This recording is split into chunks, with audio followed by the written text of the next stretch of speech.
RCF. Oui, Laurent, nous allons nous intéresser au reliquaire de Charles le Téméraire. Alors, c'est une œuvre absolument exceptionnelle. Elle abrite une relique de Saint-Lambert et c'est le duc de Bourgogne lui-même, Charles le Téméraire, qui en fait cadeau à l'église de Liège en 1471. Alors, cette œuvre a une histoire, et pour la comprendre, nous allons nous replonger dans le contexte géopolitique de l'époque avec Julien Maquet, conservateur du Trésor, que nous retrouvons tout de suite.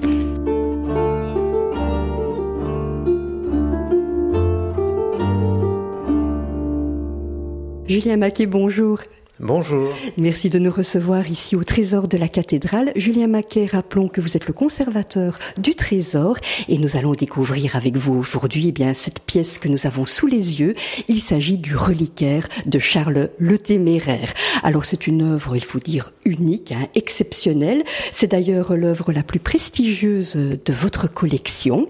Alors nous allons bien sûr analyser cette œuvre qui est un cadeau que fait le duc de Bourgogne, Charles le Téméraire, à l'église de Liège. C'est un reliquaire, il abrite une relique qui est une relique de Saint-Lambert.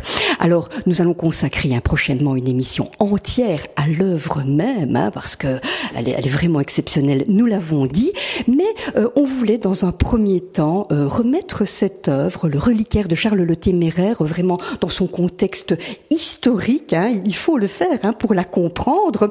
Alors, Charles le Téméraire fait cette commande à un orfèvre de Lille en décembre 1467. À ce moment-là, on peut dire que la principauté de Liège n'existe plus, elle est complètement sous la coupe de la maison de Bourgogne, et pourtant, les Liégeois ne savent pas que le pire reste à venir, le fameux sac de Liège, on associe Charles le Téméraire au sac de Liège, n'aura lieu qu'une année plus tard. Alors, lorsqu'il commande cette œuvre, Charles le Téméraire a un objectif bien précis, un message à faire passer aux Liégeois, c'est ça? Oui, tout à fait. C'est vraiment une œuvre, c'est un ex-voto. Donc c'est une œuvre vraiment de propagande politique qui est une œuvre prestigieuse, effectivement, par la qualité des matériaux utilisés, la qualité des techniques, et puis la figure des personnages qui sont représentés. Donc c'est vraiment une œuvre majeure qui délivre un message politique et en gros, le duc affirme son autorité, sa pleine autorité sur la ville de Liège. Oui. Alors, on va peut-être commencer par la décrire. Voilà, alors c'est une œuvre, donc les deux statuettes sont en or, elles sont posées sur un piédestal en argent doré qui a une forme hexagonale et elles représentent donc deux statues. Debout, nous avons Saint Georges qui présente le duc Charles qui est à genoux. Il soulève son casque en signe de salut et il porte une armure extrêmement ouvragée, assez caractéristique semble-t-il des armures italiennes de cette époque-là, et il a autour de la jambe, la queue du dragon, son attribut iconographique. Le duc est positionné à genoux sur un coussin et il tient effectivement entre les mains un petit reliquaire qui contient un fragment du doigt de Saint-Lambert et Charles le Téméraire est également en armure, en signe également de respect. Il porte l'épée sur le côté et il a son casque posé devant lui. Et il y a également un mimétisme, mais nous y reviendrons, entre les deux visages. Et justement, quel est le message avec cette œuvre qu'il offre à l'église de Liège? Alors longtemps, on a considéré l'œuvre comme étant une œuvre expiatoire, puisqu'effectivement, comme vous l'avez dit, elle a été offerte à la cathédrale en 1471. Mais elle est commandée bien avant, en 1467. Donc c'est une œuvre de propagande politique et la position du duc est celui qui vient de recevoir un cadeau. Et le cadeau, c'est la relique qu'il tient entre les mains. C'est un vassal, si vous voulez, qui se soumet à l'autorité de son nouveau seigneur. Et le nouveau seigneur, c'est Saint-Lambert lui-même. Donc il est devenu le vassal de Saint-Lambert. Il reçoit une relique de Saint-Lambert pour marquer son autorité sur la principauté de Liège. Il est devenu effectivement le protecteur, l'avoué de l'église de Liège. Ce titre d'avoué, il l'hérite de son père, qu'il avait reçu lui-même quelques années plus tôt. C'est en 1465. Voilà, tout à fait. Nous sommes son père devient avoué de l'église de Liège à partir de la bataille de Montenaken, qui a été, les troupes bourguignonnes qui ont anéanti les Liégeois sont dirigées par Charles le Téméraire, mais le duc en titre, c'est toujours Philippe le Bon, son père. Mais Philippe le Bon meurt en juin 1467. Donc, au moment où il arrive à Liège, où il défait, il anéantit une deuxième fois les troupes liégeoises à Brustem en 1467, il est pleinement duc. Donc, il est devenu personnellement le protecteur de l'église de Liège, et tous ces événements font qu'il veut marquer cette nouvelle autorité qu'il vient d'acquérir en tant qu'héritier de son père, mais aussi en tant que vainqueur des troupes liégeoises. Et il remercie Saint-Lambert puisqu'ils interprètent, le duc interprète cette victoire sur les Liégeois comme une manifestation du jugement de Dieu, une manifestation divine dans laquelle Saint-Lambert, comme intercesseur, a joué un rôle. Et il le remercie et il se soumet à son autorité, d'où sa position à genoux en train de recevoir l'hommage de son Seigneur Saint-Lambert. Alors, Julien Maquet, est-ce qu'on peut dire qu'il légitimise sa situation aux yeux des Liégeois ? Je ne parlerai pas de légitimation, je parlerai plutôt parce que pour lui, il est légitime dans sa manière de procéder. Il anéantit les Liégeois, il est aidé en cela par Dieu et par Saint-Lambert, donc il veut juste montrer aux Liégeois cette force, cette puissance, cette démonstration de puissance à travers une œuvre exceptionnelle par la qualité des matériaux et la qualité des techniques utilisées. Donc c'est vraiment finalement affirmer son autorité avec tout le poids que le duc de Bourgogne pouvait avoir à l'époque.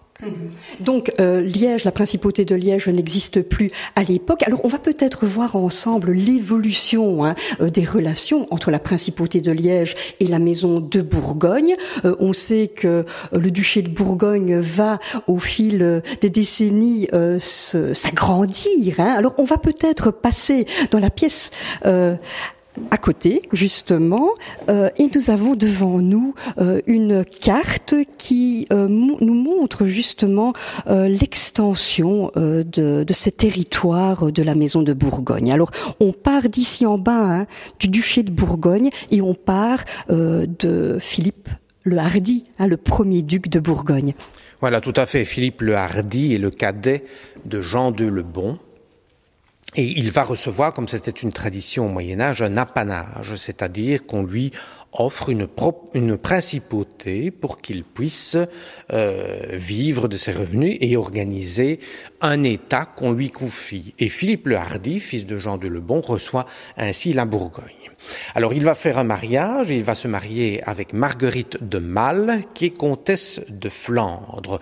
Et donc ainsi il y a une politique d'extension du duché de Bourgogne qui va commencer à se mettre en place dès Philippe le Hardi.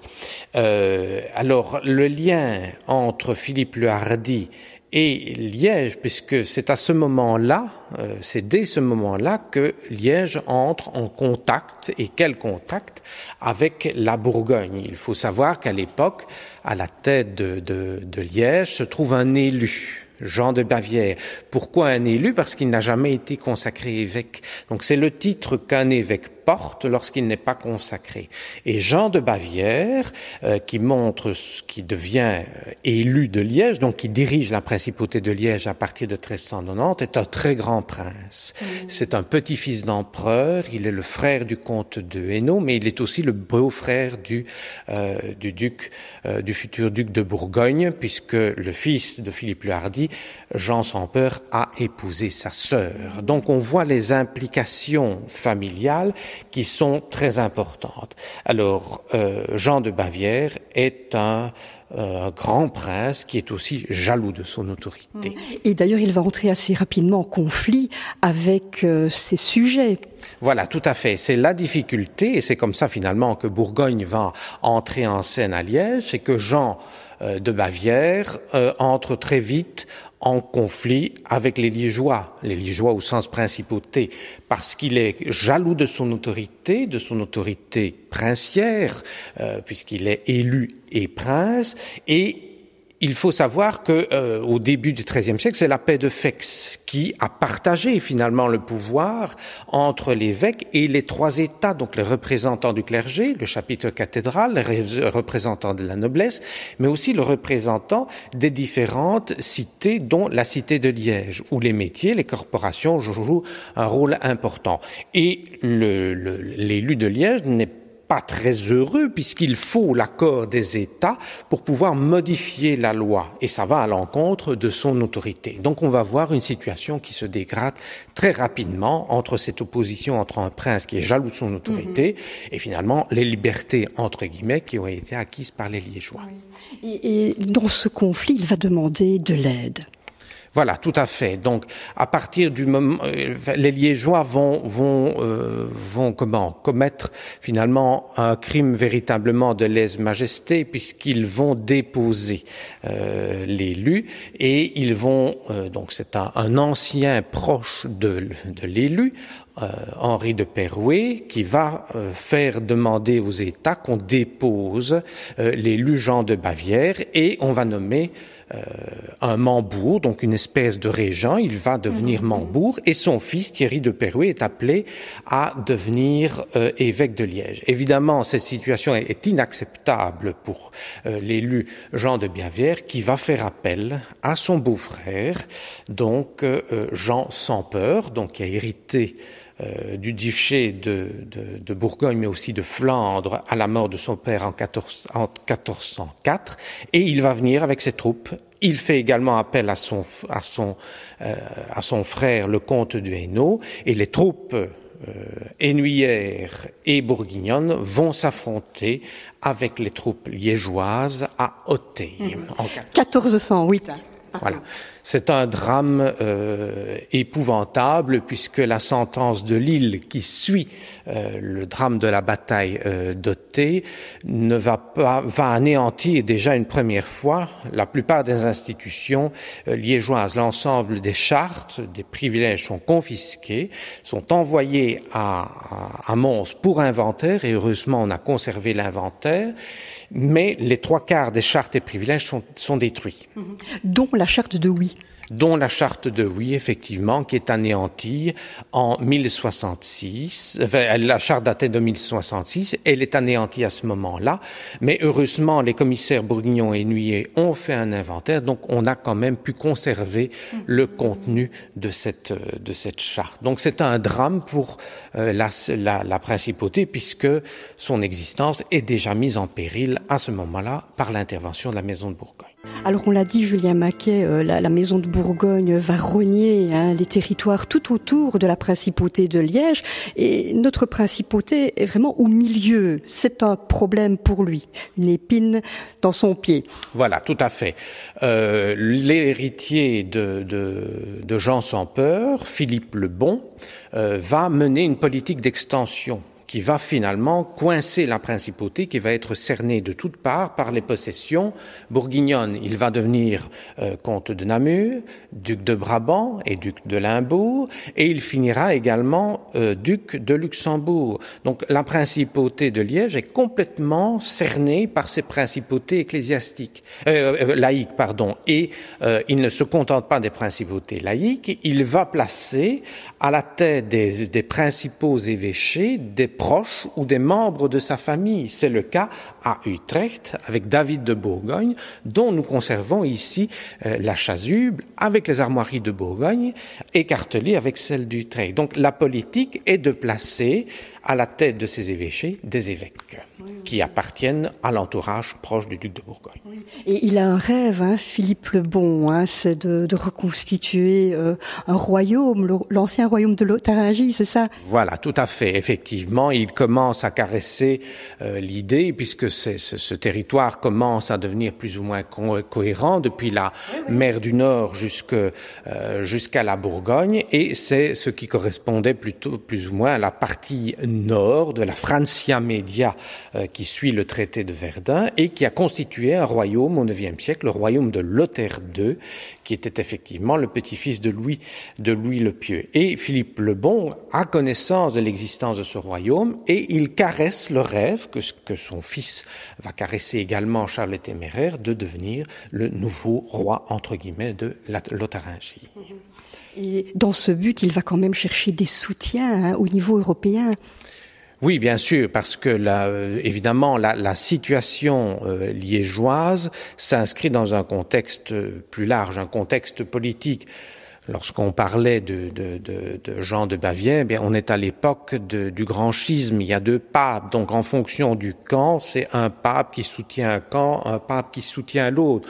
Au moment où c'est Philippe le Bon qui intervient et qui va amener finalement au drame du sac de Liège, ben, il y a un autre personnage qui a fait son apparition sur le trône de France, c'est Louis XI, que le chroniqueur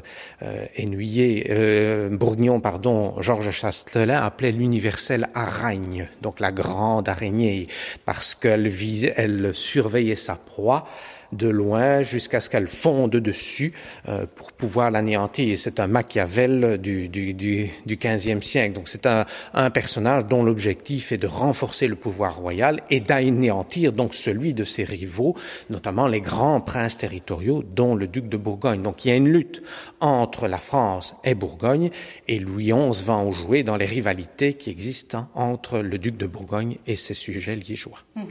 Il y a aussi l'intervention du pape. On dit que Philippe le Bon promet une énième croisade. Voilà, c'est ce qui va finalement le duc de Bourgogne. C'est le banquet du Faisan qui a lieu à Lille en 1453. On est 1 an après la prise de Constantinople. Donc le duc, sur un faisan, c'était une pratique courante, on promettait quelque chose solennellement sur un animal qu'on allait ensuite partager après le serment. Il promet d'organiser une reconquête de Constantinople qui vient d'être prise par les Turcs 1 an plus tôt. Donc il obtient le soutien du pape dans sa lutte notamment contre les Liégeois, et le pape va apporter son soutien à Louis de Bourbon contre les Liégeois. Donc c'est toute la difficulté aussi de cette histoire, c'est que il ne faut pas rester le nez collé sur les événements locaux, il faut voir parfois une dimension plus large parce qu'il y a des interférences internationales. Comme aujourd'hui, historiquement, on ne peut pas comprendre la guerre du Vietnam si on ne l'inscrit pas dans la guerre froide. Dans son contexte, bien évidemment. Et justement, Louis de Bourbon, c'est le pion de Bourgogne à Liège, et il va le placer. Exactement. Louis de Bourbon, c'est le pion qui manquait sur cet échiquier qui était dominé par Bourgogne. Louis de Bourbon est en réalité le neveu de Philippe le Bon. Mais il est aussi le beau-frère de Charles le Téméraire, le futur duc, puisque Charles le Téméraire a épousé sa sœur, Isabelle de Bourbon, qui est la mère de Marie de Hongrie. Donc on reste en famille, c'est une politique familiale. Philippe le Bon place son neveu, et même chose, c'est un élu, il ne sera pas évêque tout de suite, mais lui le deviendra. Il va s'opposer aux Liégeois, il a une conception du pouvoir, et puis il est à la botte des Bourguignons, c'est très clair, et les Liégeois ne vont pas se laisser faire. D'où conflit ouvert. Voilà, même scénario qu'au début du XVe siècle. Il y a de nouveau un Mambourg qui est choisi, c'est Marc de Bade, une espèce de régent. Et finalement, on écarte du pouvoir Louis de Bourbon. Louis de Bourbon ne va pas se laisser faire, il va faire appel à ses alliés, et c'est le drame de Montenaken en 1465, où de nouveau les troupes liégeoises sont défaites par l'armée bourguignonne et qui donne lieu à une sentence, la sentence de Saint-Tron, où le duc, au nom de son père, puisque Charles n'est pas encore duc de Bourgogne, proclame qu'il devient l'avoué et protecteur de l'Église de Liège. C'est cette allusion qu'on faisait par rapport à l'œuvre et œuvre qui traduit cette conception de protecteur de l'Église de Liège.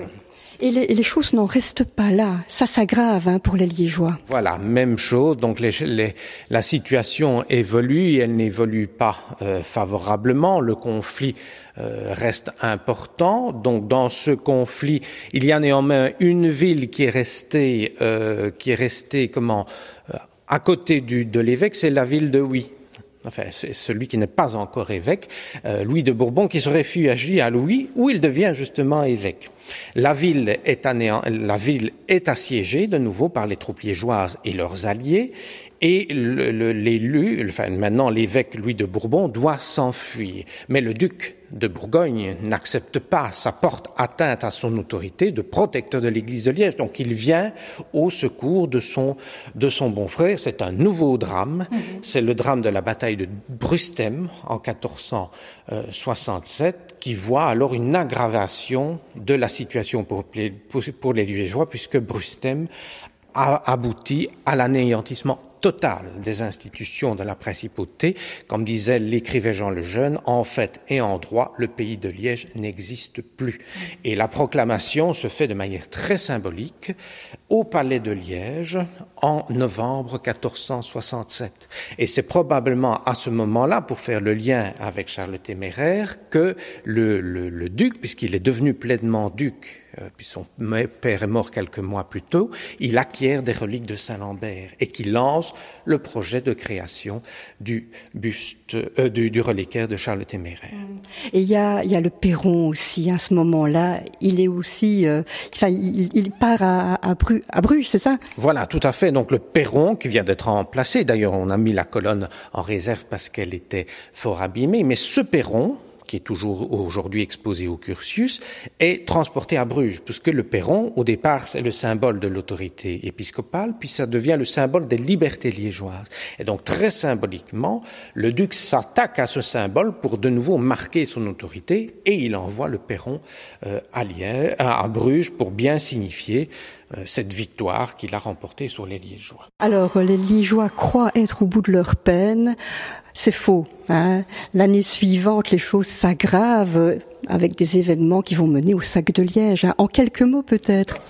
Effectivement, de nouveau, les Liégeois ne se contentent pas de la situation et ils vont de nouveau aller trouver leur évêque, Louis de Bourbon, et ils vont le forcer à conclure une paix avec lui. Mais paix qui va tout à fait à l'encontre avec les dispositions qui ont été prises par le duc de Bourgogne, qui apprend que l'évêque de Liège a été contraint de signer une paix avec ses Liégeois. Il est en conférence à Péronne avec Louis XI et, semble-t-il, il entre dans une colère noire et il en a vraiment ras-le-bol. Donc, il contraint le roi de France, qui est l'ancien allié des Liégeois, à l'accompagner à Liège pour mater une bonne fois pour toutes ces Liégeois qui sont extrêmement turbulents.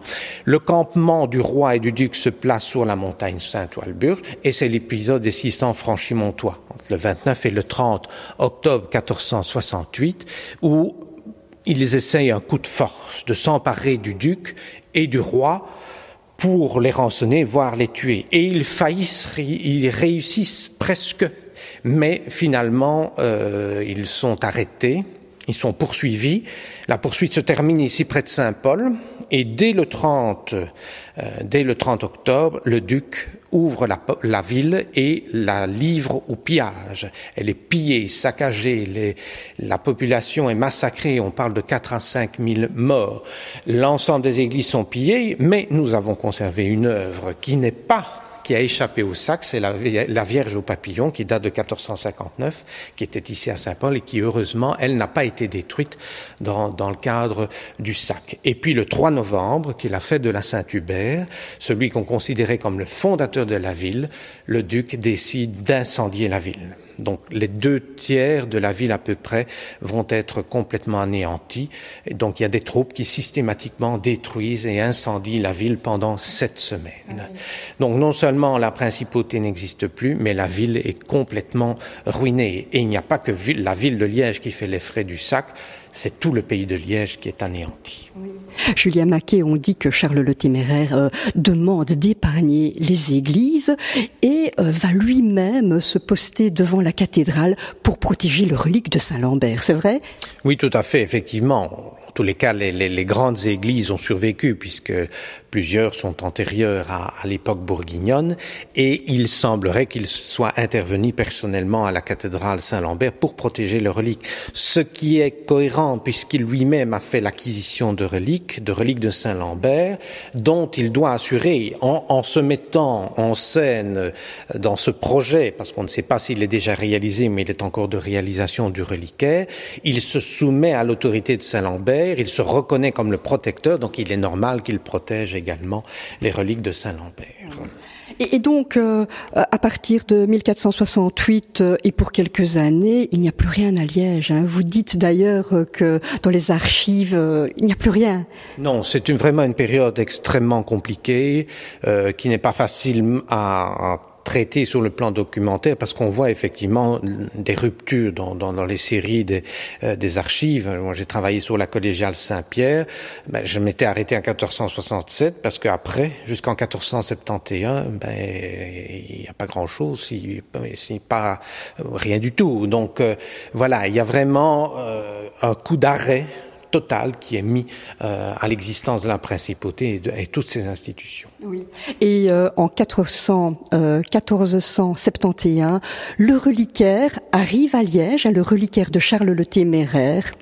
Il l'offre à ce moment-là à la cathédrale. Donc on a des mentions dans les sources disant que le reliquaire est offert à la cathédrale par le duc de Bourgogne tel qu'il est aujourd'hui conservé. Oui. Alors pour terminer peut-être parler de la fin de Bourgogne, puisque en 1477 Charles le Téméraire décède et voilà, le monde de la maison de Bourgogne est complètement anéanti. Oui, c'est très surprenant. En réalité, donc ça faisait quand même 2-3 ans que Charles le Téméraire allait de déconvenu en déconvenu. Il avait notamment eu beaucoup de problèmes avec les Suisses.